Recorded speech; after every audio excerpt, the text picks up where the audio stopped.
Hello, everybody. Welcome back into another edition of Prime Sports World. And happy hump day to everybody. Please like, share, and subscribe to Prime Sports World. We go live basically every single day, bringing you guys the most up-to-date content we can. Today, we're going to be looking at the offseason as the season quickly winding down here, TJ, of the AFC North, all four teams, as we try to get through all the teams in the NFL. We only got two divisions after today, so keep an eye for that content. Also, if you do happen to miss us on our stream when we are live here on Facebook, YouTube, Twitter, and Twitch, we also have a plethora of streaming options, including Apple Podcasts, Spotify, Amazon Music, and iHeartRadio. I will show the link to that in the chat on the comment section and all the pages as well.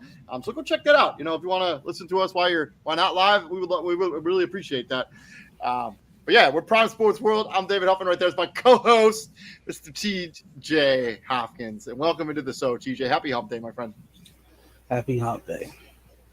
Yeah, happy hump day. Usually we do the crossover episode on Wednesdays, but I got busy yesterday with work. So yeah, I had to move some stuff around. We're going to be doing the crossover tomorrow, talking about some stuff going on in the National Basketball Association, including load management, which is quite the interesting topic around the National Basketball Association right now. For real. Let's talk about this division just in general, this division, before we get into each individual team.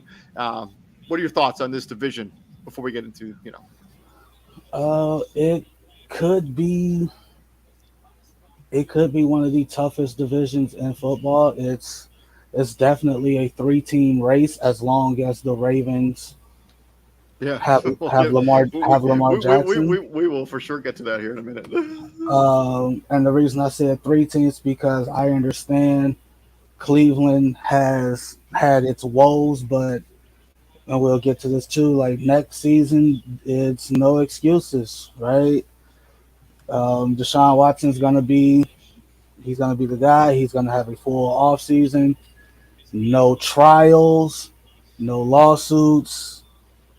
Nothing. He shouldn't have the distractions. He shouldn't have those distractions. Let's just jump right into the Cleveland Browns. Talk about their offseason. So their draft capital right there on the screen. They did not have a first pick, as obviously because of the Deshaun Watson trade. So that's their draft capital right there on the screen. Notable free agents. They got a lot of notable free agents here. People that were legitimate contributors to this offense and defense last year. Deion Jones, Javion Clowney, Kareem Hunt, Anthony Walker Jr., Ronnie Harrison was a starting safety, Greedy Williams starting corner. Jacoby Brissett started 11 games for this team last season at quarterback.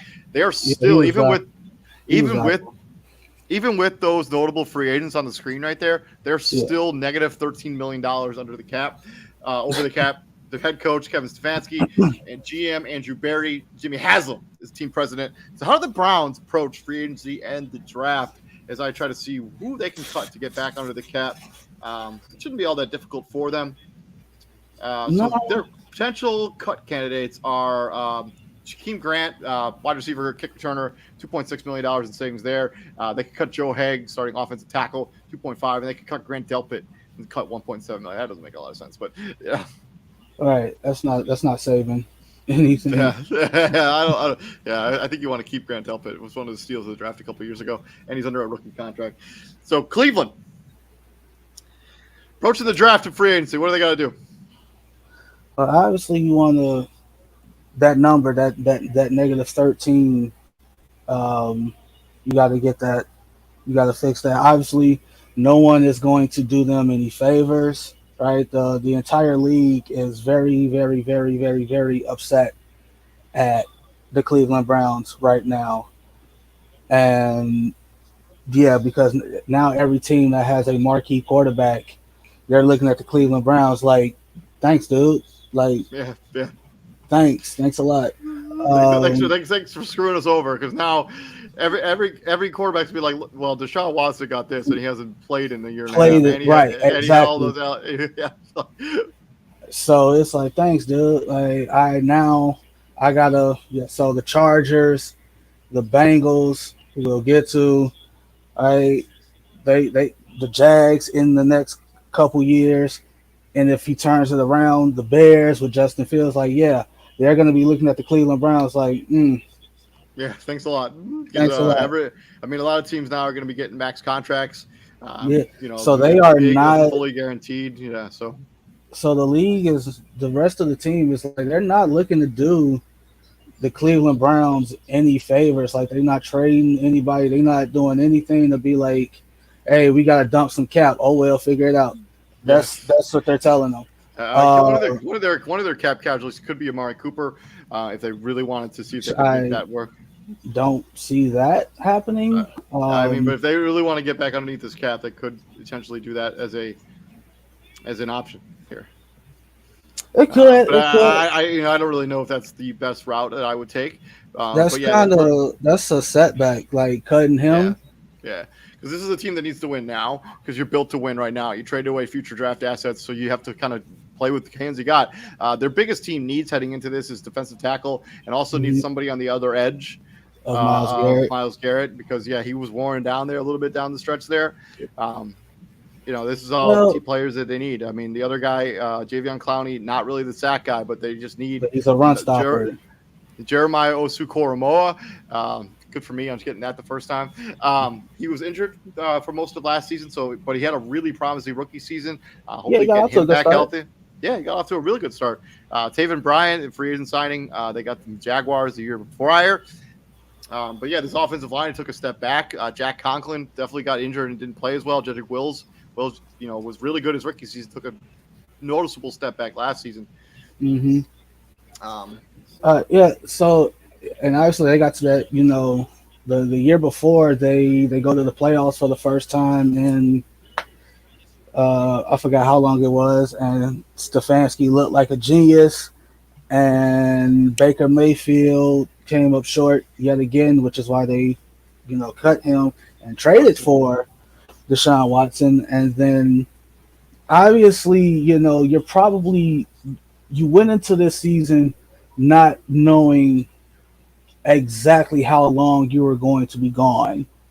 Be without Deshaun Watson. I think you could have probably guessed it would be like 7 or 8 games. I think that was the fair assumption. Well, no, like the at first everybody was talking about like 4. Like, oh, he's just gonna miss the first month, and his original suspension was only 4 games, correct? That's what I'm saying. Like his original suspension. Was but they traded for him before even the suspension was announced, and the rumor was even when they traded for him, they thought he'd get 8 games, but he ended up getting 11, and it didn't play till week 13. By then, the season was already lost. And it was like so. Let's be real, he didn't play well when he get back either. So no, because he didn't play at all. Yeah, in Houston. So like, why this was going on? So he hasn't played in 2 seasons. I guess many people expected him to get back to the form that he was before. That just wasn't realistic. Full training camp, learning the playbook, learning the players that are on his team. I think he will definitely bounce back. And that's the thing. Like when they said, like when he was suspended, like the type of suspension he had, he couldn't have any contact with the team. He wasn't allowed in the building. Right? That's different than, I guess, the regular suspension where it's like you can at least, work out, practice with the team and be there. You just can't play in the game. He was not allowed in the building. He couldn't do nothing. No practice, no nothing. I actually think a lot of suspensions are like that, but no, not really. I think so, man. I think so. I mean, I reserve the right to wrong, but I'm pretty sure. So, like, dudes that suspended for 2 games, they not allowed in the building for 2. Like, come on, bro, make it make sense. No, they do. They can practice and stuff. Come on now. No, they don't. They don't get to practice. When Tom Brady was suspended for that 4-game suspension, for whatever for the Inflategate, he didn't get to practice with the team. Are you sure? I'm like 99% sure. Are you like? Come on now. Like, cause like I understand, I understand like certain suspensions are worse than others. Like you can't deflating footballs is not as egregious as 26 sexual assault. I'm not trying to compare. I just think that most suspensions they don't let you practice with the team. I'm fairly confident. But they have some other needs. I mean, wide receiver, they could use another wide receiver depth on this team outside of Amari Cooper, even though Donovan Peoples-Jones did take a major step forward this past season. But he, David Bell, Anthony Schwartz, Michael Woods the third or the second, Jakeem Grant really more of a kick returner than a wide receiver. But that's a position, they kind of need to shore up that wide receiver. Kareem Hunt, if he leaves, they got Dearness Johnson also. He's I'm another surprised guy. he's still there. Me too. Kareem Hunt. Like it was I obvious that he wasn't like he requested a trade. Kellen Mond's on this team actually now. Well, as we've learned about people requesting trades over the last kind of a year, just because you request a trade doesn't mean a lot. It doesn't. Like Yeah, but they're super deep at tight end with David Njoku and Harrison Bryant. Jesse James is also on this team. They're deep at corner. I mean, Denzel Ward, Greg Newsome II. If they end up keeping Greedy Williams, who can play a little bit of safety, Ronnie Harrison Jr., another guy who's a free agent who was a starting safety for them as well. Yeah, this is a team that has some real pieces, has some depth.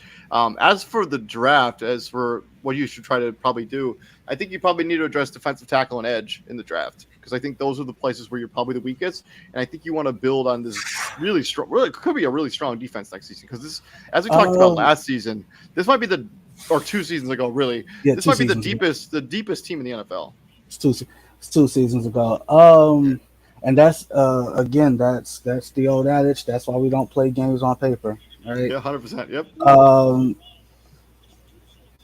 I think because of the positions they need is actually where like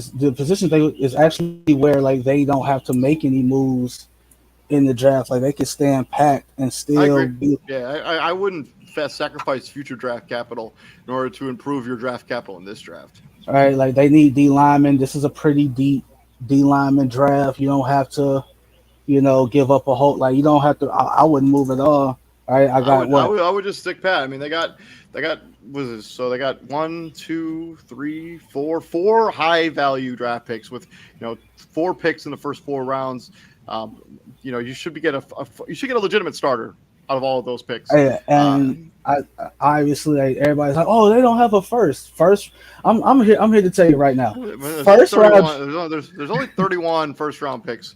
There are 56. There are 56 players on every single NFL roster. You think they were all first round picks? No. And that's what I was getting. Like, first round picks are. I'm gonna be real. First round picks are overrated. This isn't the NBA, like where there isn't like where you get like a diamond in the rough every once in a while in the second round. Second round, you get a second round pick. That guy should start on your team like that season. Like first round picks are overrated. Like they really are. They're sure no, they are. First, they tend to be overrated because like let's be honest, unless you're a rookie on like let's say like the top 13 teams in the league.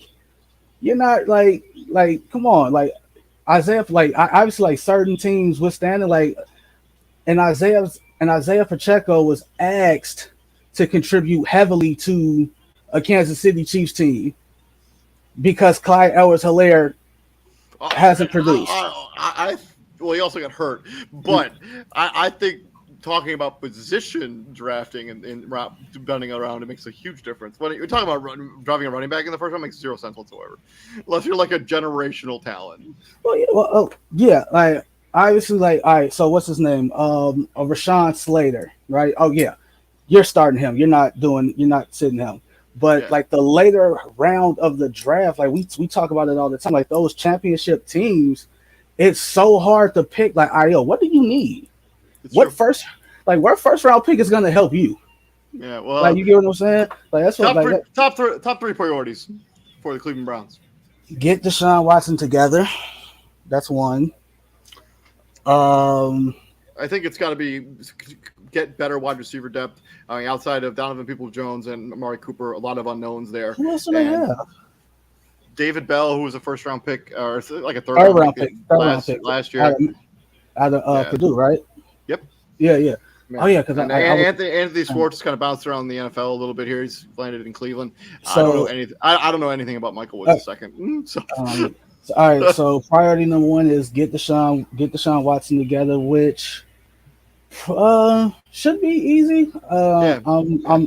That may sound ignorant of me, but he don't have to. Like I said, like we said at the start, he don't have to focus on anything else. Not to mention, at the end of the day, talent rises above all. And dude is talented. He's just got to get his head straight. I think the third priority for me is get a running mate for Myles Garrett that he can trust. Yeah, well, that would be my second. That was going to be my second. My third is just keep your composure. Like there was too many times. Like there's moments where this team is like, we look at this team, it's like, yeah, they should be better than what they are. Yeah, so we'll see. I mean, Kevin Stefanski's a pretty good coach. I think his seat's getting pretty hot if they don't make the playoffs next season. But that's a conversation for a completely different time. Moving on to one of the surprise teams in the NFL last season, the fact that they finished over 500 is the Pittsburgh. Actually, it shouldn't be that surprising given their head coach. Their draft capital right there on the board. They have a pick in every single round, including 2 second-round picks. Actually, they don't have a 5th or a 6th, and then they got 2 7th-round picks. Notable free agents: Larry Ogunjobi, Devin Bush, who was a really good linebacker a couple seasons ago. He's kind of fallen off here a little bit. Cameron Sutton plays corner. Their projected cap space, $11K. Yeah, $11K. I've actually never seen that before. I had to do like a double take. I actually had to look it up at a couple different sources to make sure to confirm that that's the number. $11K of cap space. So that's like some Madden stuff. Like you only see that in video games. Like I'm so serious. Head coach Mike Tomlin, GM Amar Khan, Art Rooney II is the team president. So Steelers, how should they approach the free agency / draft? And I gotta be honest with you, I think the Steelers were one of the surprise teams in the NFL last season. Not the fact that just the fact that they were like better than people anticipated. Because I figured, Ben Roethlisberger retires, you're gonna go into a sort of a kind of a rebuild, and this team is gonna have, probably have a top 5 pick. But no, Mike Tomlin coached his ass off last season and got this team to a winning record. He coached his ass off. You said it, bro. He coached his ass off. And Kenny Pickett played pretty well down the stretch. I mean, he wasn't throwing that many touchdowns, but he looked poised. And he looked like a guy who was leading this team. I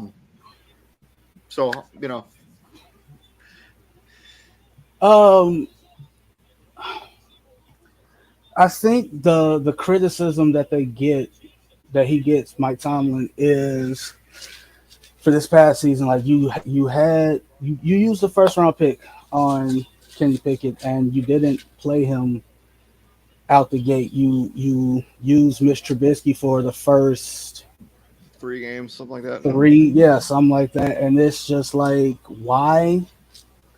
In his defense, Mitch Trubisky got hurt. It wasn't like one of those scenarios where he was like he just chose. Trubisky got hurt in a game. Well, I understand that, but like you can make the argument that you probably should you should have just started Pickett in the first place. Yeah, I mean maybe. I mean if you didn't really feel like he was ready to play, I mean I think letting him get his feet wet, kind of figure out. I actually don't have a problem with the fact that how they handled. If they want to create more cap space, by the way, they could cut Myles Jack, save $8 million. They could cut Mitchell Trubisky and cut it, save $8 million. They could cut Okafor, their starting right tackle, for $6.9 million. Levi Wallace for $4 million. Weatherspoon for William Jackson 3.8, and Montrezl Adams, his offensive end. I don't see them cutting any. I don't see them cutting anybody off that offensive line. It's already bad. So I think Mitchell Trubisky is going to be looking for another team if he hasn't already been cut by the time we recorded this, because I haven't looked at their. Well, I'm pretty sure that would have been a notification on everybody's phone, because I mean maybe. No, like ESPN report stuff like that. Like, it doesn't matter what team you're on, they report that.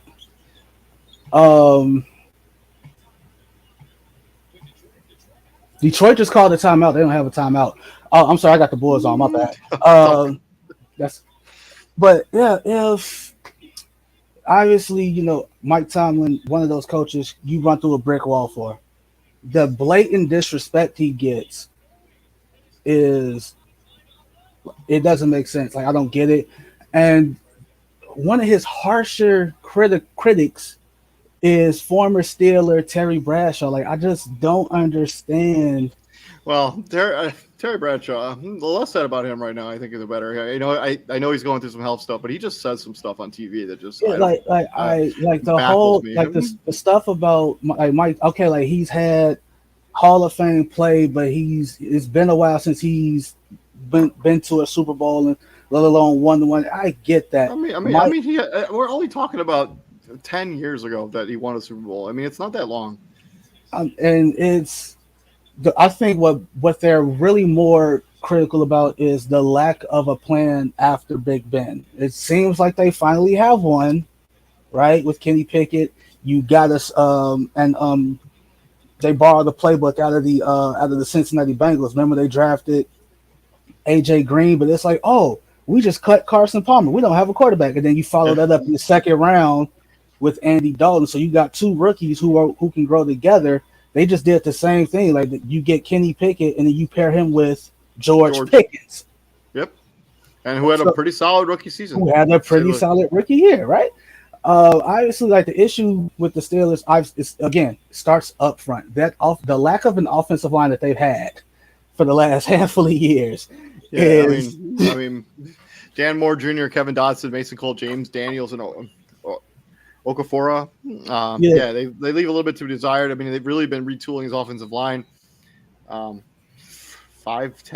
years. I mean, Ben Roethlisberger was getting killed in this offensive line too. It's been a minute. And if I had to, like the steel curtain,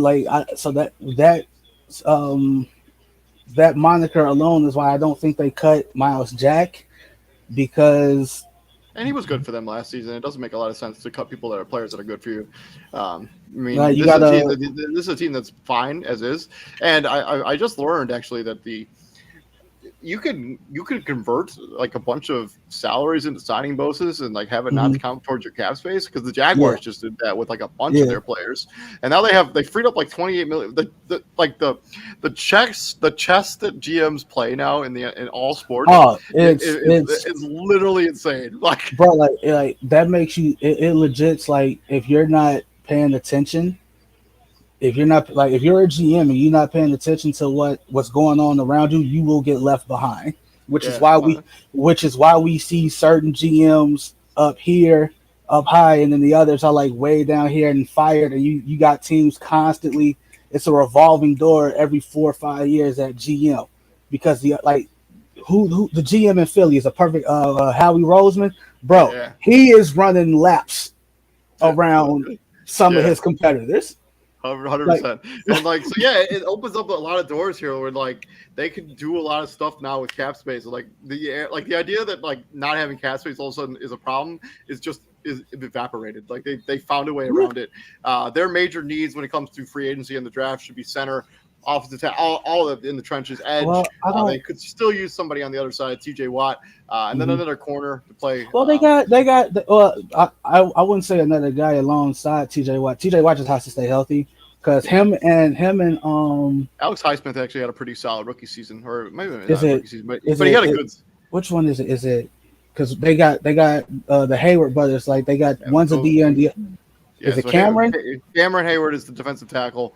But Alex Highsmith had 14.5 sacks last season on a quiet 14.5 sacks. And you have to ask yourself, obviously you lose TJ Watt in the first game of the season, right? TJ Watt was my DP. He was my DPOY. That got caught, like that got cast aside. He tears his pec in the first game. So they have William Jackson III on this team. Actually, if they can revive his career, I mean, he was like really good in Cincinnati that one season, and he's kind of tailed off real quick. And the fact that he just got traded away for nothing to the Steelers, I think if he can revive his career. So because they are, and Mike Tomlin, Mike Tomlin's the reason he's the reason the Steelers are so well respected and whatnot. That's why. Well, I think it's the whole franchise and just the way they've handled themselves since the beginning. The Steelers are just a class act. Top three priorities. Health. For Pittsburgh. Stay healthy. You got to stay healthy. Again, this could be it really could be a 14 race for the AFC North. If everybody takes care of business and does what they're supposed to do, Steelers included, you could be in the mix for this thing. You really could.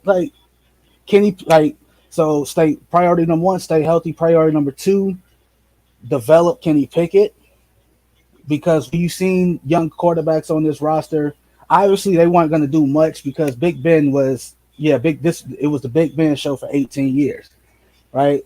But when Big Ben got hurt and other quarterbacks had to step in and play, it was like, we can't. If we were to move off of Big Ben, we can't go forward with you, Mason Rudolph. Yeah, Duck Hodges. We can't go forward with you. So yeah, develop Mason Rudolph, have him and George Pickens and Pratt Fryermuth, who is a very solid B tight end. Like respect Pratt. He's better. He's better than solid. Well, considering He's in that tier of tight ends right underneath like George Kittle and Mark Andrews and so Travis obviously, Kelce. obviously that's the big three, right? That's the big three. Kelce, Kittle, with like Andrews. TJ Hawkinson kind of fringe in that area, and Dallas Goedert fringe in that area, who's a pretty good tight end. Pratt Fryermuth, Gesicki. Yeah, not Mike Gesicki anymore. I like unless he goes somewhere else where they're going to use him. You don't like Mike Gesicki? No, I used to. Dude, you want to look at his usage this season? Terrible. I don't know how he fell out of favor there in Miami, but yeah, they did not use him at all. So, yeah. Oh, you have what? Didn't you pick Kenny Pickett with the 17th overall pick last year? Was that You get the same pick? Yeah. Okay. So I thought they had 20 last year. Right? Did they move up? I don't remember what pick they had last year. I could have sworn it was 20. I don't remember them taking it. I don't remember. I will get to the bottom of this. Don't worry. So obviously, because they made the playoffs last year, so it couldn't have been 17. No. So right. Yeah, you're right. So obviously, again, I say it all the time. Hey, you keep taking cracks at things until you get it right. They took 20 overall. 20. Okay. So you keep taking cracks at this thing until you get it right. Like you keep drafting O linemen until the right combination comes. Because until the cows come home, TJ. Until the cows come home. Let's go on. You do it till you get it right. God damn it! Like I like this. I like the rookie center that you drafted out of Illinois last year, Kendrick Green. He's a 3rd round pick. If you don't think he's it, fine. He's your backup left guard right now. Case in point. Go get somebody else. You got to do something. You can't have Kenny Pickett running for his life. You can't have Najee Harris doing 50 million moves just to get back to the line of scrimmage. True. To keep it from being a negative run. Yeah, I think the number one priority for the Steelers has got to be picking up this offensive line so you can get a little more creative on offense too, so you can develop a little bit more in the deep passing game. I actually like a lot of their other stuff. I think they need a second corner. I think you try to revive William Jackson III too. I think that should be a priority, and then find another edge rusher. Yeah. Moving on from the Pittsburgh Steelers to the Baltimore Ravens. You probably should have saved them for last, but I get it. It's order of standings. But they have the most drama going on. I know. But obviously they don't have a 2nd round pick because of the Raekwon Smith trade. They also do not have a 7th. They also didn't have a 7th round pick. I don't know why. I'm not gonna look it up right now. They're notable free agents: Lamar Jackson, Marcus Peters, Justin Houston, Kyle Fuller, Jason Pierre-Paul, Tyler Huntley, Trayvon Mullen, and this is a team that has $24.28 million in cap space. Head coach John Harbaugh, Eric DeCosta, GM, Sashi Brown, team president. So how should the Ravens approach free agency and the draft? And the elephant in the room. The elephant in the room is Lamar Jackson. Okay, I'm gonna let you have your. But I just so they have built their entire offense around Lamar Jackson, the entire way that they run their team around Lamar Jackson. If they cannot keep him in Baltimore, they will become the worst team in the NFL. There will be no others. They will be picking 1st overall next season. They will. Caleb Williams will be a Baltimore Raven, huh? They will 100%. If they built the whole team around him, they basically have given. Yeah, obviously he declares, but Lamar Jackson is so important to that offense. You look at their point per game differential between when he's there and when he's not there. He makes those other pretty pedestrian offensive weapons outside of Mark Andrews really impressive. They just need to bite the bullet and pay him. Whatever he wants, whatever the money is, because you've built your whole franchise around him. If you let him walk, you're taking a 5-year setback at least. Decade setback. And let's be real, he's earned the money. He's earned it. He's got an MVP. I mean. So it's come out that from his camp. This is from Lamar's camp to Stephen A. Smith. Stephen A. Smith said this on First Take. He said that Lamar's camp, when they spoke to Stephen A., They said the offer that the Ravens gave them for Lamar Jackson was 133 million guaranteed. That is an insult. And I know, and how do we know it's true? Because nobody from the Ravens side has come out to refute those statements. Again, this is the age of social media. Everybody sees everything. So the team like DaCosta, Harbaugh, Brown. There's no way in hell they can say, "Oh, I didn't see what Stephen A. Smith said about that." Like that I didn't hear anything. Stop lying. Yes, you did. Like, yeah, you did. And if it all goes back to like what kind of I just found this out. There's two types of franchise tags. Yeah, there's the transitional tag, and then there's the regular one. There's the exclusive tag. Yeah. So if they tag him with the exclusive tag, that means he's tagged, but other teams can negotiate with him. Yeah. So if he does sign another contract, they would have to give up I think a first round pick. That. I mean, that's always been the case with the franchise tag as well. So if you sign the franchise tag, or maybe not, it may be the exclusive tag. Maybe not. It's just the exclusive tag. Okay, but yeah, you'd have to give up a first round pick. So case in point, Deron Payne just got tagged by the Commanders. Nobody's trying to nobody can talk to him for another year. He's signed. He's whatever. This right here is. And I don't know if Lamar hurt or helped his case by playing this year. Everybody's trying to use. He certainly didn't hurt it, because you watch the Baltimore without him. It's noticeable that they need him. So that's one argument, right? So people that want Lamar to be paid, me included, you included, everybody else included, can be like, well, you were in first when Lamar was playing up, when Lamar got hurt, y'all were leading the division, y'all were, top whatever in scoring, all that good stuff. Lamar got hurt, you end up losing the division, and your scoring dropped from whatever it was when Lamar was playing down to 12 points a game. So that's the argument that the people that want him to get paid can use. The team side can be like, all right, yeah, why do we have to go? Why is he hurt? Well, I mean, he's also got hurt the season before. He also got hurt, and he's got hurt. He's got hurt the season before.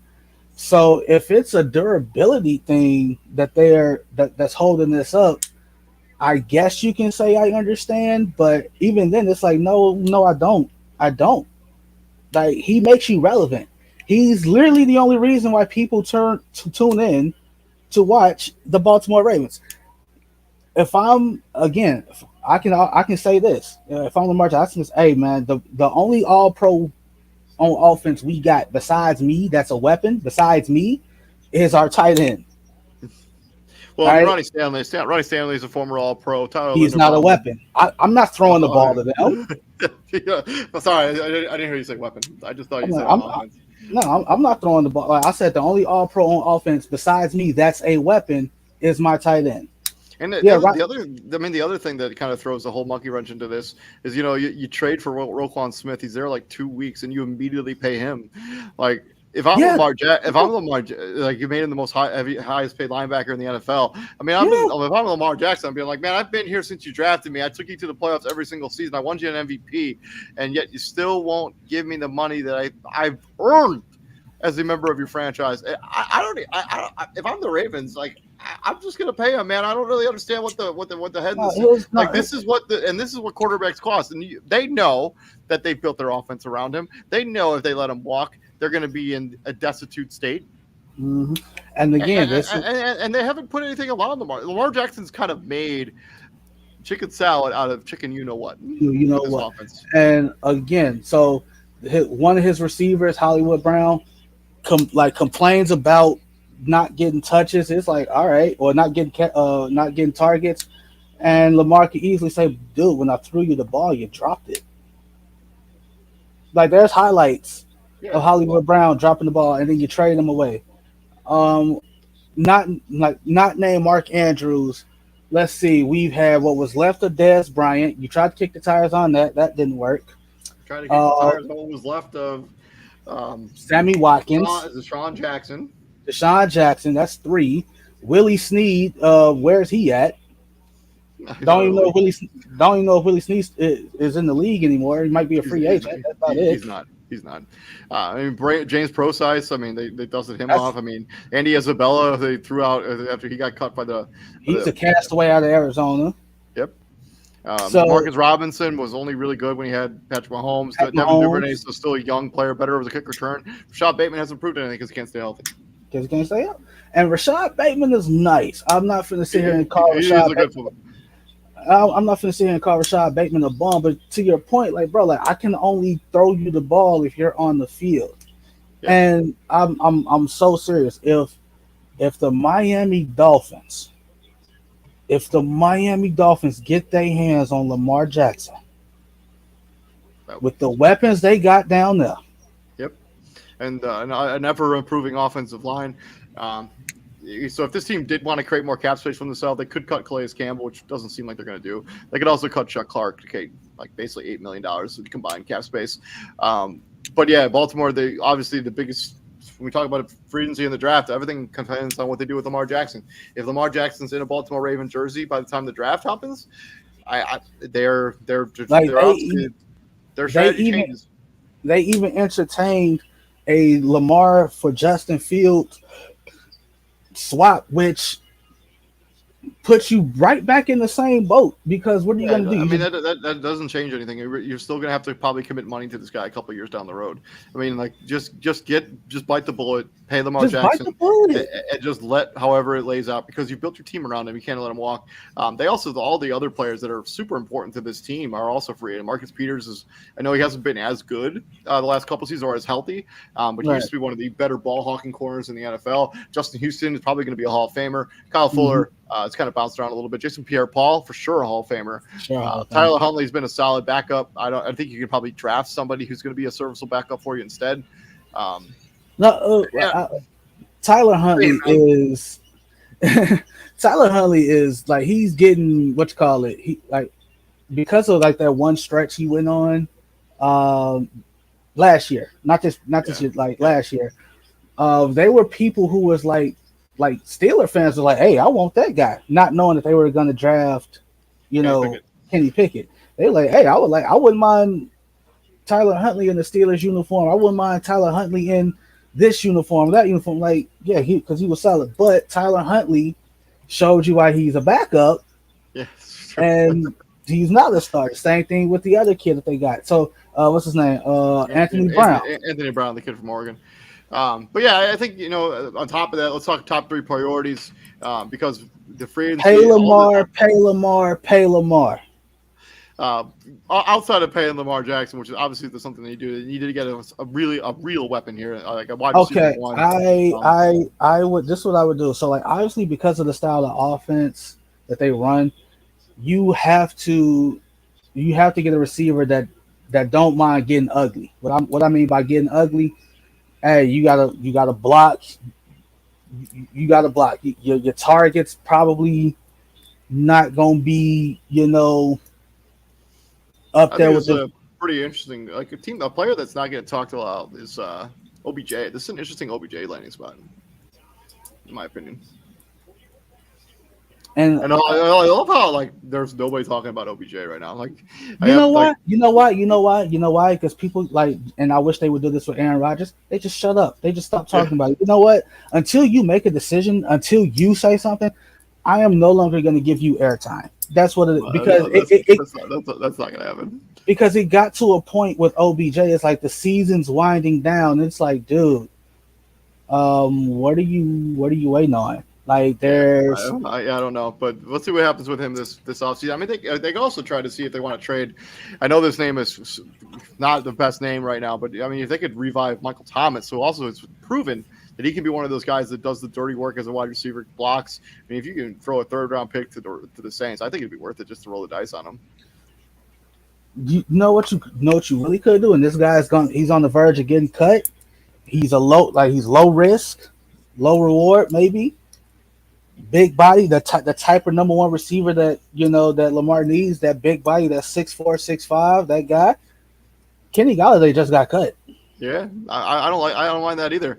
I mean, they could also be a team that try to kick the tires on trading for Mike Evans if that's something that makes sense. Even though his dead cap money is like more expensive than his actual contract, so I don't think that's going to happen. But real talk, like I would try to package this 22nd overall pick. I'll try to get as high as possible to try to get that kid out of TCU. Quentin Johnson. Yeah, I would try to. Man, I got to get him. I would try my hardest to get him. I'm gonna try to package this 22 pick. So it's probably gonna be a pick swap, maybe a first next year and like a fourth. Maybe this is the fourth this year, a pick swap and like a first next year. Try to get up in like the top 15 if it's possible. I know it's possible. We literally saw it. Like it's happened. I mean, the Bears is just that like 1 year ago. Like literally, that's what the Bears gave up to get Justin Fields. It was a pick swap with the Giants, a first next year, and the fourth the year they drafted Fields. Yeah. So I don't. If I'm Lamar, I would. If they tag me, bro, you ain't seeing me. You ain't seeing me at all. I'm not playing on the tag. It ain't, bro. It don't even have to be the exclusive tag. If you tag me. Good luck rolling out with Tyler Huntley and Anthony Brown for 17 games. I'm not showing up. So we'll see. We'll keep following this Baltimore Ravens situation. We'll talk about this a little bit more when we have our free agent preview show here in like 2 weeks. Because real talk before we get to the Bengals, ask yourself this: what MVP hasn't gotten paid? I can't answer what that question. MVP hasn't gotten paid? I've already made my opinion. By the team, what MVP hasn't gotten paid by the team that he won the MVP for? Yeah. Moving on from there, let's talk about the Cincinnati Bengals. Obviously, their draft capital is there on the board. It looks like they have every pick up in this upcoming draft. Notable free agents: Jesse Bates III, who played on the franchise tag last year. Eli Apple, Von Bell, Hayden Hurst was solid as tight end. Samaje Perine, nice change of pace, running back. Trey Flowers, defensive end. For the Cincinnati Bengals. They have a bunch of cap space, which is shocking to me. And then I remembered that Joe Burrow is still on his rookie deal, and he hasn't signed whatever. So they got $35 million in cap space. Head coach Zach Taylor, Duke Tubman, GM Mike Brown is the team president. How do the Bengals approach free agency and the draft, TJ? Okay. It also appears, they're not trading T. Higgins. I don't know if you read the quote from. Okay, so this is what I need to happen. This is what I need to happen, right? If they're not trading T. Higgins, then I'm gonna need Mike Brown to stop crying broke already. He's already complaining, like he's already stressing about having to pay Burrow, Higgins, Jamar Chase. Right, you got a free. They could be cutting Joe Mixon. I think you got a free safety. You got a free safety playing on the tag. And which one got tagged? Was it Bates? Jesse Bates the third. So you gonna have to pay. You got to pay him. So if you don't plan on trading nobody, Mike Brown, stop being a bitch and stop crying broke. They could also cut La'el Collins, who finished the season on the IR. They could save only a little bit of money there. So that's $4.3 million if they cut him. That's what I need Mike Brown to do. Like, stop crying broke already. You ain't paid nobody yet. Everybody's still on like rookie deals. I mean, outside of Joe Mixon, who got paid. But yeah, their major needs going into this offseason: corner, edge, even though I think they're pretty solid at edge, defensive tackle, guard, and then running back. If they do decide to part ways with either Samaje Perine or Joe Mixon, they're still going to need somebody to play running back for them. I understand, like last offseason, they spent money on the offensive line, and on paper, it looked really good. La'el Collins, but you just said, finished the season on IR. Alex Kappa, he was hurt.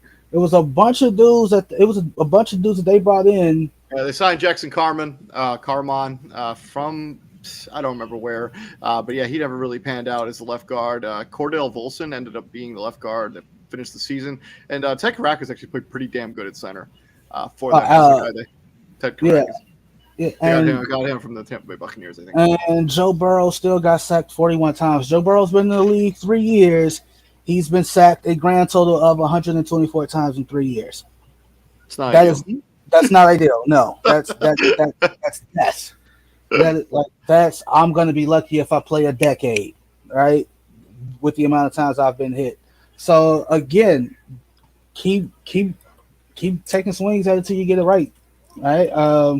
I also think that because of the notable names that are free agents on their secondary, it's going to be Yeah, a major need for them. I mean, and they haven't. The Hayden Hurst, if Hayden Hurst ends up walking, there's nobody yeah. on the roster that makes a lot of sense as the guy to replace him. Devin Asiati was interesting in college, but he hasn't really had any playing time in the NFL. Right, because I'm telling you right now, I'm not losing. I'm not losing Bates or Von Bell. I'm not doing that. No, those guys are going to be. I would pay And Von. I would pay both those guys if I have and to. And as then Dax much Hill and Dax Hill can play corner. Chidue Awuzie was their number one corner. Got hurt last season, if you remember. And Cameron Taylor Britt, rookie season, pretty solid as a rookie. and as much as you hate to put those two dudes in that situation again between Bates and Von Bell, one of those dudes gonna have to get tagged again. And I, you get I, I actually I actually think they'll find a way to re-sign both those guys. think so. As long as Joe Burrow's extension doesn't kick off this offseason, I think they'll find a way to pay So both like those guys. that's the thing. Like they're already hoping they're already talking about like crying broke and Mike Brown. I hope Joe Burrow's willing to take a pay cut. Like bro. First off, I'm not Tom Brady. I'm gonna need y'all to get this shit noted and understood. Joe Burrow has not gotten the kind of lucrative money that other players have gotten when they're at this point. Like he No, needs no, to still like set up generational wealth. Like he's no, not he's going to not. take a pay cut. And that's what I'm saying. I'm like teams need to stop talking about. Hey man, Tom Brady took a pay cut for 20 years. Okay, good for Tom. I'm not him. Run me my bread. I'm not Tom. Like, are we winning Super Bowls like they were in New England? If we were winning, different story, right? Like, if the Bengals was winning titles and then they expected Joe Burrow to take a pay cut, yeah, different story. But that's not what's happening. Also, Cincinnati, I'm gonna need y'all to stop being the Memphis Grizzlies for at least a season. Just shut up. Just just shut up. Like you and the Memphis Grizzlies are the same team, bro. Like y'all talk a whole lot for a team that ain't won nothing. Yeah, that's true. Ain't one. The Then y'all Memphis want story. We'll talk about Memphis here down the stretch here a little bit, but yeah. to. For Cincinnati, how they approach free agency in the draft. Yeah, I think we talked about it. Kind of need to still shore up this offensive line. They still got some holes there. They still have some needs at cornerback and in the secondary. And they could use. I mean, Sam Hubbard and Trey Hendrickson have been really good for them, but they could use another guy, get some pressure up to the quarterback. They don't really have. If one of those guys is hurt, they don't have anybody to replace him. The thing I like about their defense, especially the front, the Sam Hubbards, the Trey Flowers, the DJ Reader, B. J. Hill. They are quote unquote in terms of like the marquee pass rushers, like they are quote unquote B plus dudes, and it's like, all right, you can think of me that way. I ain't no bum. I ain't no slouch. Wow, you like Sam Hubbard's going into a game. Oh, you think just because I'm not Myles Garrett, I can't sack the quarterback? Yeah, let me show you something. Yeah, I mean, they combined for 14 and a half sacks this past season. Those guys are as good as it gets when it comes to edge rushing. They put pressure on the quarterback, and they don't have the benefit of having somebody in the interior generating consistent edge pressure. No, they don't. I think where do they at 28? See, that's the thing. Like let's just say they are able to keep everybody: Bates, Apple, Von Bell, Hayden Hurst, P. Ryan. I do not think Eli Apple will be back. Yeah, oh yeah, I gotta cut him. I'm sorry. Yeah, he gotta go. He's the main one. He's the main one that be talking, and I love Ryan Clark. Ryan Clark was like, hey, if Eli Apple's like if his play matched his Twitter game, Eli Apple would be a Hall of Famer, bro. Like, I mean, they got Dax Hill, they got Cameron Taylor Britt, they got Awuzie who's coming back off injury, and they got Mike Hilton. Those are four guys that could be your starting corners in next season. Like you don't necessarily need to bring back Eli Apple. And you have draft capital. If you want to get an Eli to Apple type player, you can take a swing at the draft. you really can. So like you're at 28, then you go pick 60, 32. There's this one corner who is, there's just one team that needs a first round pick. They don't have one, and they have a corner that's on the market. And if you're in the Super Bowl window, like for I now, like where you're. I like where you're going with this. you're in the Super Bowl window, like right. And I love Joe Burrow's confidence. He's like, hey, as long as I'm here, the Super Bowl window's open. It's like, yeah, okay, that's cute, but that's not how it works. You really do have to win a Super Bowl before you have to pay him because I mean, you don't necessarily have to, but it would no, be it would be easier. you kinda have to because when he come up, hey, he might be 300 M's. It's coming. Whatever contracts that him and Justin Herbert ended up setting, they're gonna reset the market. Is coming. Like this is coming. He gonna like 300 M's. It's coming. But yeah, if I'm them, hey, I call the Rams. Hey, I got this first round pick. It's late first, but you're back in the first round. Yep, I like that thought process a lot actually, because the Rams, as we went through in the other Rams preview, they don't have a first or a second round pick this year. So, yeah. Hey, you give me J Ram, I give you this pick 28. So real quick before we get up out of here, top 3 priorities for the Cincinnati Bengals. Kind of talk about the offensive line being the number 1 priority. How about 2 and 3? Depth, offensive line depth, pass rusher depth, interior pass rusher depth. I think we kind of agree. Edge, you're fine with Hubbard and Hendrickson. Hubbard and Hendrickson on the outside. So like interior, yeah. And they're starting interior defensive tackles combined for 3 sacks last season. Yeah. That's not Dell. No. What am I doing? Right? Like, yeah. Like I could ideally, if I was to build my NFL team, I obviously you want edge rushers, right? But it all starts with the dude literally in the middle collapsing the pocket to force you out on the edge so those guys can get you. So yeah, health. I think health should be everybody's top priority because I understand they got out to a rough start because what's his name? Burrow had that appendectomy and he missed a lot of time. He missed all of the preseason, most of training camp. He looked rusty as hell when he came back in the first 4 weeks of the season or so. So health should be everybody's priority, but yeah, O-line depth, interior lineman depth, like they need that. I'm tend to agree with you when it comes to top 3 priorities for the Cincinnati Bengals. But yeah, that's been our offseason preview for the AFC North. Please like, share, and subscribe to the podcast if you enjoyed our content. We bring you guys shows every single day, bring you guys the most up-to-date content, including tomorrow. Me and TJ are going to be breaking down the latest goings-on in the National Basketball Association on the crossover. That's happening at 9 p.m. Eastern Standard Time. But yeah, thank you very much for joining us. So TJ, I'm David Huppin. Right there is Mr. TJ Hopkins. And TJ, what do we do here at the Prime, my friend? We call timeout so my favorite team can win the game when we ain't got no timeouts left. I'm just playing. Hey, Jay Knife, you pick your head up, kid. It's a mistake. Everybody makes them. That's what happened. So the Bulls were up big. They almost blew it. Jay Ivey couldn't get inbound the ball, and then he called a timeout when the Pistons didn't have a timeout left. So that's what happened.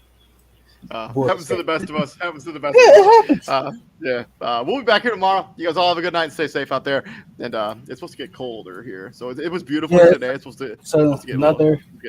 I think it's the last little winter storm is coming through. Should be here. We're getting that too on Friday. So yeah, us too. So yeah. All right, we'll stay safe out there, brother. I'll see you later. You too. Peace.